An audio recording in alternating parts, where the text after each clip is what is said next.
Liddy is just so cute. The voice becomes clear as the door opens, and at that name coming from Quimby's mouth, I froze. I wondered who it could be, but hearing that name confirmed it. The woman's voice was indeed my sister Liddy's. Quimby foolishly kept calling Liddy's name over and over.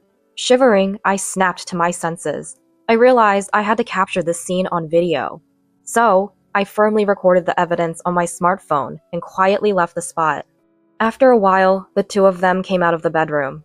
Seeing me, they turned pale, and I said, "That's right, I sent the video of you two to Gabriel. Anyway, let's discuss what to do next among the four of us soon." At those words, Liddy's face turned even paler. "What? What do you mean?" "Just what it sounds like. I've got the video as evidence." "What have you done?" As I held up my smartphone, my sister became utterly frantic, and then she lunged at me.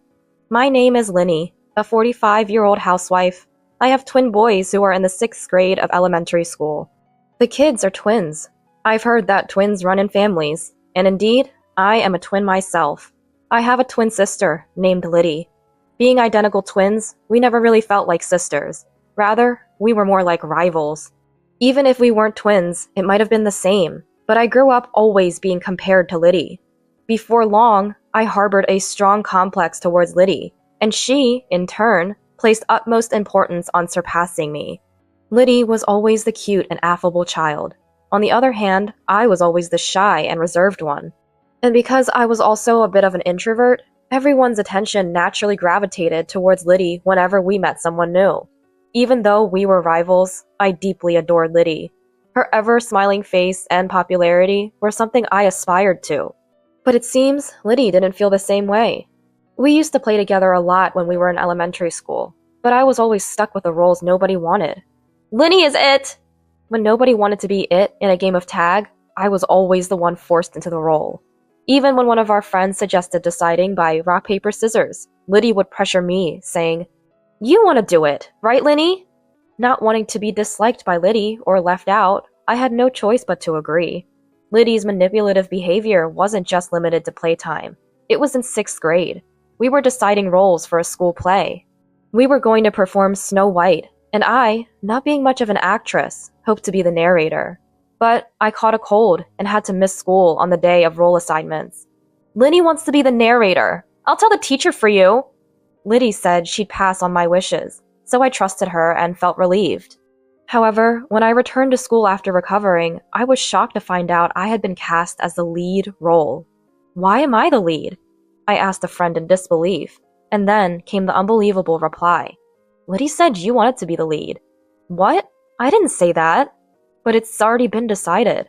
It seems that as we were entering puberty, no one wanted to take on the potentially embarrassing lead role of Snow White. So I, the quiet girl who was absent, was chosen. The teacher found it odd that I, usually so reserved, had expressed the desire to take the lead role. Did Linny really say that? The teacher had even checked with Liddy. "Truly, she wants to, but she's too shy to volunteer. Please, let this be an opportunity for Linny to shine." But Liddy recommended me as if it was all in my best interest. I cried, insisting I couldn't do it, and didn't want to. However, everyone else's roles had already been assigned. Chastised by teachers and parents alike, I somehow managed to pull through. Thanks to that effort, the play was a huge success. Teachers, parents, and friends all praised me. But amidst all this, only Liddy looked on displeased. Anyone could have done that. Getting all that praise for such a little thing is just silly. And so she began to openly resent me. That was the moment I truly felt Liddy's dislike. After that, she stopped inviting me to play. At first, it was painful, but once I realized I was no longer being forced into unpleasant roles, I made other friends and started enjoying myself. In middle school, many didn't even know Liddy and I were twins. We had become so distant, hardly speaking at school, and didn't look alike at all. We requested not to be in the same class, and I was enjoying my own life. But then, one day, as I was studying for high school entrance exams, Liddy approached me. "Studying? Have you decided which high school you're applying to?" "Yeah, thinking of going for A high school." A high school was the newest and closest school to our house, boasting a competitive entrance difficulty. I had been working hard for 3 years because I really wanted to get into that school. But Liddy, unaware of my efforts, laughed when she heard my choice of high school. Hey, high school? You've got to be kidding, right?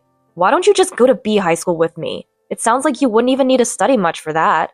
Liddy always managed to bend me to her will, but I didn't want her dictating my choice of high school too. For the first time, I stood up to her. I've decided to go to A high school. You don't know if it's impossible for me. If you don't want to study, that's fine, but don't get in my way. I turned away from her and went back to my textbook. What? That tone to your older sister? Angered by my response, Liddy grabbed my textbook and threw it on the floor. What are you doing? Even if you study, it's a waste, you know. You're destined to be my slave and go to B high school together. That day, we ended up in a physical fight. Our parents came running when they heard the commotion and pulled us apart. But by then, my textbook was torn to pieces. But more than that, my heart was shattered by hearing Liddy's true feelings about me. To Liddy, I was just a convenient target for all the unpleasant things. Realizing that Liddy saw me as her slave was a clear awakening, but I didn't give up on studying. Fortunately, my parents contacted the school for me, and I got a new textbook. With my parents' support, Liddy no longer interfered with my studies, and I was able to dedicate myself to them and successfully got into my chosen school. As she had initially declared, Liddy barely studied for the exams and went on to B high school. Thus, we went to different high schools, pursued our education at different universities, and eventually started our careers. As an adult, I began living on my own. And that's when I met a man. He was my husband, Quimby. Quimby and I were hired at the same time and felt a closeness because we were from the same area. When he asked me out, I felt like I was dreaming. I actually like you, Linny. I'd be happy if you'd go out with me. Hearing those words made me incredibly happy. I had feelings for Quimby too, but I had never had the courage to admit such feelings openly. I wasn't pretty like Liddy, and having had almost no experience with love during my school days, I could hardly believe he felt the same way about me. I'd be happy to. Thank you. Being in a relationship for the first time made me feel overjoyed. Since we started dating, I've been doing my best to make him happy, cooking meals and preparing lunchboxes for him. Quimby started visiting my apartment more often, and we began a life almost like we were living together. Linny, I'll cook dinner tonight. But it wasn't just me doing things for him. Quimby was also very cooperative with household chores. Doing chores together was fun, and I began to think we could make a good married couple. 3 years into our relationship, we decided to get married. I was overjoyed and very happy about it, but there was one thing that worried me. You're a twin, right? I'd like to meet your sister. Quimby brought it up. During the 3 years we were dating, I had told him that I have a twin sister, but I had never introduced him to Liddy. I hadn't even told her about having a boyfriend. Since that big fight in middle school, there had been a deep rift between us. Yeah, that's right. But if we were getting married, it was inevitable that Liddy and Quimby would meet. The thought of how Liddy might scorn us made me anxious, but I knew I had to introduce them at some point. What? Married? Since when? And when I finally called Liddy, after a long time, she seemed surprised by my news and raised her voice. I had told my parents, but it seems Liddy hadn't heard about it yet. She sounded like this was news to her. Yeah, and I want to introduce Liddy to the man I'm going to marry. I'm busy, you know. Well, if you insist, I guess I could meet him. Liddy was as condescending as ever, so I asked her to make some time for us. Liddy hadn't changed since we were kids. I figured I had to be the adult and humble myself. We went back home to meet Liddy on her day off. Quimby suggested we all have a meal together with our parents, so we arranged to meet at a restaurant. And then, on the day, we went to the restaurant, but even when the time came, Liddy didn't show up. Liddy's late. I thought she said she'd be on time. Sorry, Quimby. Don't worry about it. She'll show up eventually. Let's just wait a bit longer. Both my parents and I felt bad for keeping Quimby waiting. 15 minutes past the scheduled time, Liddy showed up in a flashy dress. Sorry, did you wait? We did. What's with the outfit? Well, it's kind of like a meet and greet, right? Thought I should dress up. I couldn't help but be exasperated by her. Not just me, but our parents just gave a wry smile. If she knew it was a meet and greet, I wish she hadn't been late without even messaging. Especially not for the sake of getting dressed up. seemed immature for an adult. But wanting to keep the peace, I swallowed my words. We introduced Liddy and Quimby to each other. Wow, Linny, you've snagged a good-looking one. Working at the same place means he must be earning well. Liddy made several rude remarks to Quimby on their first meeting. What do you do in your free time? With Linny? No, before you started dating Linny. She grilled Quimby like it was a speed dating session. Despite our parents' attempts to stop her, Liddy kept going, saying, It's fine, I want to know what kind of man Linny's husband will be. Quimby was gracious, saying, Don't worry about it, and entertained Liddy throughout. By the end of the meal, I was exhausted and sighing. However, it didn't end there. Liddy's quite the character, huh? Opposite of Linny. I always say we're the least alike twins ever. When I responded with a forced smile, Quimby said, Maybe you should take a leaf out of Liddy's book. She's always smiling, good at conversation, and cute. If I'd met her first. I was shocked at what he meant. I had told him about my discomfort with Liddy. To hear him say this, knowing that, was deeply shocking. Why don't you marry Liddy then? She even said you were handsome. When I snapped back like that, he hurriedly apologized. Sorry, it was just a joke. I'm glad I met Linny, and I don't have any special feelings for Liddy. Then you shouldn't say things that praise Liddy and put me down. It was a joke! Quimby apologized like that. I was shocked, but I wasn't going to call off our engagement over something like this. I just hoped he understood. Right after that, he said, But Liddy is a nice girl. It's not good to be jealous of your sister. Let's all get along as a family now. We're adults. Things are different than they were. I had my reservations, but I knew our parents wanted Linny and me to get along, but I wanted Quimby to be on my side. Why was he trying to bring me and Liddy closer? But it's not like we'd be interacting much anyway.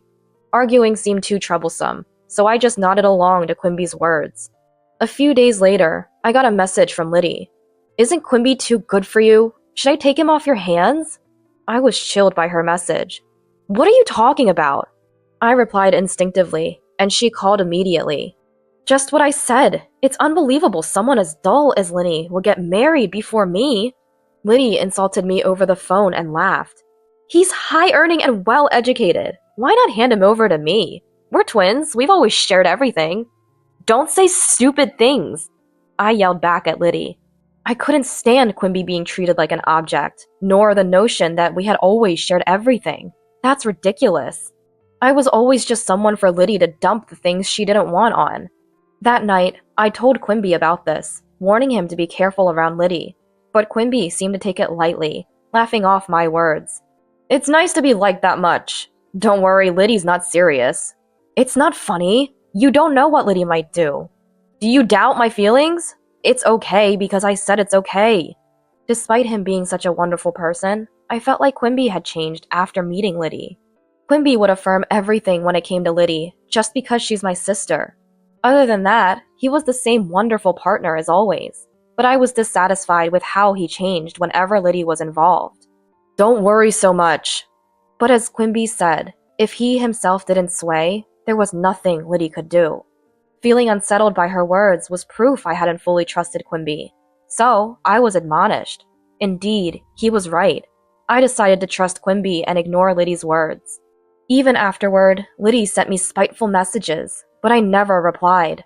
Fortunately, Liddy didn't interfere with us, and I prayed we could become wonderful sisters while leading a happy married life. Years went by. After I turned 40, my parents told me that Liddy had gotten married. By then, I had blocked her and wasn't in contact. Although we occasionally saw each other at our parents' home, Liddy would insult me. Being nearly 40 and still unmarried, Liddy had become resentful towards me, and it seemed she was avoiding me as well. I thought Liddy, being quite picky, wouldn't marry, but I was genuinely glad for her when I heard she had found someone. I realized how terrible I had been when Liddy got married, only after I got married myself. Moreover, through my parents, Liddy apologized to me. After that, we started communicating again. Indeed, Liddy had changed, becoming much calmer than before. It was as if she had returned to the Liddy I once loved. I never thought the day would come when Liddy and I could laugh together again, so I was very happy. Liddy even introduced me to her husband. He was about 5 years our senior, named Gabriel. He seemed to care for Liddy deeply, which reassured me. Having both married, Liddy and I became closer. Our parents were very happy to see us getting along. I wanted to make up for the time we had spent apart. Then, a few years later, something happened. I became ill at work and had to leave early. I wanted to inform Quimby, but he was out on business, so I left a message with a colleague. I went straight home. Upon entering the house, I immediately sensed something was off. It felt like there was someone inside, even though the house was supposed to be empty. Could it be a burglar? That thought flashed through my mind as I quietly entered. Listening closely, I could hear noises and voices coming from the bedroom. As I stood silently in front of the bedroom, I recognized Quimby's voice coming from inside, but I couldn't bring myself to speak up. The nature of his voice drained the blood from my face. It was unmistakably the sound of an intimate moment. The creaking of the bed confirmed my fears. I didn't need to see inside to know what was happening, and my hands trembled. However, if Quimby was cheating, I had to catch him in the act. With that thought, I carefully opened the door with my smartphone in hand, ready to record. What I saw inside the bedroom was even more shocking. Liddy is really cute, isn't she? The voice became clearer as the door opened. Hearing Quimby say her name, I froze. Now that he mentioned it, the female's voice was indeed Liddy's. Quimby kept foolishly repeating Liddy's name. Trembling, I recorded the scene and quietly left. I sat in the dining area in shock for a while. I was supposed to be home early due to feeling unwell, but that shock made me forget my illness. Staring blankly at my phone, I just waited for this nightmare to end. Then, a few minutes later, the bedroom door opened. "I'll head back to work now, so lock up," said a voice.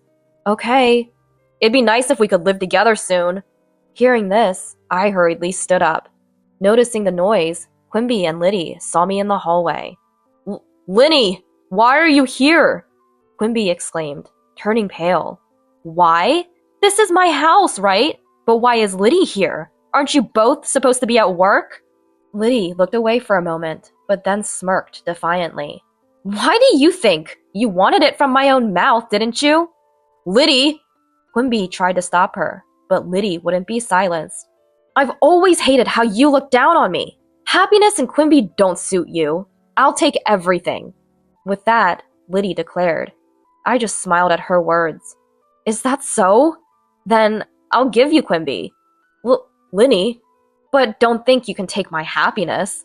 Liddy seemed annoyed by my retort, glaring at me. To that, I continued, addressing her directly. "Yeah, I sent the video to Gabriel. Let's discuss this as a group of 4 sometime soon." Liddy's face turned pale instantly. "What do you mean?" "Just what I said. If you want Quimby, Gabriel should know about this, shouldn't he?" "What have you done?" Liddy lunged at me. "Liddy, calm down!" "How can I calm down?" Quimby tried to stop her, but Liddy was beyond reason. Just then, the smartphone inside Liddy's bag rang. At that sound, Liddy froze in place. "Looks like Gabriel's calling, isn't it?" Liddy, pale-faced, hesitantly looked at her bag, but there was no sign of her answering the call. In the silent room, only the sound of the phone echoed. After a while, it stopped ringing, and then my phone rang. See? Since Liddy didn't answer, now he's calling me. "Linny, I'm truly sorry. Please forgive Liddy. Can you somehow cover for her with Gabriel? If not, Liddy will lose everything." Quimby started making statements as if to protect Liddy. Liddy, standing next to him, began to sob bitterly, as if she were the tragic heroine. What Quimby said made sense. Actually, Gabriel is not only Liddy's husband, but also the president of the company where she works. If Gabriel learns about Liddy's infidelity, divorce talks might start, and she might not be able to continue working at his company, especially now, during work hours. There's no room for sympathy, though it seems harsh. She did this knowing full well she could lose everything? I can't possibly cover for her. I said that.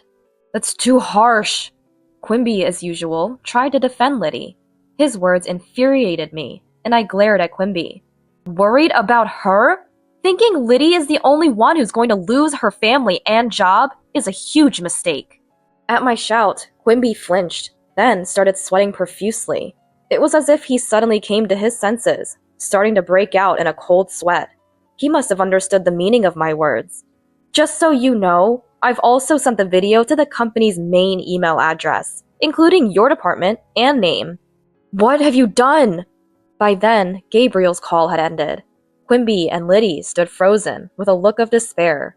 After kicking them out, I called Gabriel. Sorry to disturb you at work. It's about the video, right? Yes. It involves Quimby, doesn't it? Yes. I replied to Gabriel's gentle voice. I'm sorry for asking this of you. He said that. Actually, Gabriel had consulted me because he felt something was off with Liddy. It might have been plausible for the old Liddy, but the current Liddy truly loved Gabriel. I didn't think she would cheat, and I had conveyed as much to Gabriel. But just in case, he had asked me to gather evidence if Liddy did something questionable. That's why I think I was able to film calmly. Please, don't apologize. I'm glad I could capture evidence of Quimby's infidelity. If you hadn't asked me, I probably wouldn't have thought to do so calmly. I told Gabriel. It would be a lie to say I wasn't shocked. It's shocking enough to discover an affair, let alone with one's own sister. I had every right to be angry. My sons will be home soon, so let's talk another time. I told Gabriel and hung up. Tears flowed endlessly, but for my sons and for my own future, I knew I had to be strong. That day, I went about my usual routines, and when the kids had settled down for the night, Quimby came home. Were you with Liddy? I asked him, and Quimby, clearly in a bad mood, snapped back at me. I got called into HR because of you. The decision on my punishment will come later. What are you going to do about this? The way Quimby turned the blame on me, making me out to be the villain despite his actions, made me almost laugh. Crying over such a man was a waste of time. There's nothing to be done. Do as you please. You understand the situation, right? If we divorce, I'm taking the kids. Still want a divorce? His attempt to use our sons as leverage was pathetic, and I told him so. What are you talking about? You think you'll get custody after likely losing your job? Divorce is a foregone conclusion. Stop being ridiculous. Quimby had nothing to say. Of course. Getting caught in adultery during work hours? Dismissal seemed inevitable. Was he still so clueless about the gravity of his actions? If that's the case, then he's incredibly foolish. I'll be leaving tomorrow. Wait a minute. Can't we consider starting over? Can't you forgive just one affair? Quimby, now taking a submissive stance, began apologizing to the assertive me. One time? I asked back. According to Gabriel, Liddy's behavior had been odd for several months. Given Gabriel's job involves mostly being out for sales, there's a good chance she might have been returning home like this. Just one? Quimby responded weakly to my question, his eyes darting around. From the lack of confidence in his answer, it was clear it wasn't just once. It felt ridiculous to pursue it any further, so I dropped the subject. The next day, I told my sons about Quimby's infidelity. They are in 6th grade now, old enough to understand that hurting and betraying others is wrong. I apologized for having such a conversation at this sensitive time in their lives, and they said they wanted to talk it over alone and went to their room. After just a few minutes, they came out with their bags packed and said, "We're on your side, Mom." I couldn't help but cry. The boys laughed and comforted me as I apologized again. Then we went back to my parents' house. My parents were speechless when they heard about Liddy and Quimby's actions. Despite being happy that we had become close as sisters again, I felt sorry, but Mom apologized to me, crying. "Liddy hasn't changed after all. I'm sorry for always making you endure her." "Cut ties with both Liddy and Quimby. We will keep our distance from Liddy to the bare minimum," Dad said, and I felt relieved. From that day, I started commuting to work from my parents' home. Quimby, perhaps on suspension, didn't come to the office but called me multiple times instead. Ignoring him as I didn't have time to deal with it, he began to send messages day and night. "I love you, Linny. Let's live happily as a family of 4 again." I was insane. I was just deceived by that woman. "I don't know how to live without you, Linny." Perhaps these were what you'd call Romeo emails. I was almost fooled for a moment, but thanks to my sons laughing uproariously at those messages, I realized how ridiculous they were. However, I couldn't ignore him forever. Eventually, I had to meet him to sign the divorce papers. I made plans to meet Quimby at a cafe on my day off. Choosing to meet at a cafe instead of going home was Gabriel's advice. He said that being in a public place would help keep the conversation calm. When Gabriel and Liddy arrived at the cafe together, Liddy had become so thin in just a few days. She looked like a different person. She must have fallen out of favor with Gabriel. Serves her right. Now, both Liddy and Quimby, please sign the divorce papers. It seemed Liddy was also reluctant to divorce. To the two hesitating to sign, Quimby said, "It's a misunderstanding, Gabriel. It's your choice to divorce, but we won't." "Are you still saying that? My sons and I no longer consider you family," I retorted. I addressed Quimby's desperate attempts. Gabriel sighed deeply and said, "You could go to court, but it's clear you'll lose, considering the alimony and legal fees for the divorce trial. Can you afford it?" "Alimony for the divorce trial? Of course. You both betrayed your families. Liddy to me and Linny. Quimby, you'll have to pay us a proper settlement in the divorce trial." Liddy started trembling silently. Her silence and weight loss now made sense. "What am I supposed to do? I might be fired. How can I pay?" Quimby began to argue, pale-faced. "You did this to yourself. Besides, you owe child support for both kids. Right, Liddy?" At my words, Liddy flinched. "You wanted to live together, right? You're welcome to have the house." I laughed loudly. "And don't forget the mortgage payments!" Quimby was taken aback, probably having forgotten about the mortgage. Both sat sweating, pale, and silent in front of the divorce papers. Later, Gabriel introduced me to a lawyer, and I managed to claim alimony and legal fees, and finalized the divorce. Quimby, who had resisted divorce so much, proposed to Liddy immediately after our divorce was finalized. I knew he had liked Liddy from the start. When did their affair turn serious? Hearing this, I felt nothing but disdain. Meanwhile, Liddy, who had genuinely loved Gabriel, was abandoned, and eventually lost her job too. Why did she end up with Quimby, despite loving Gabriel so much? Remaining puzzled, I asked Gabriel about it. He hesitated before revealing, "Actually, she started complaining about you a few months ago." "Really?" "Complaining about how you, who are useless, got married and even have kids. It's extravagant," he explained. Could it really be because of that? I wondered.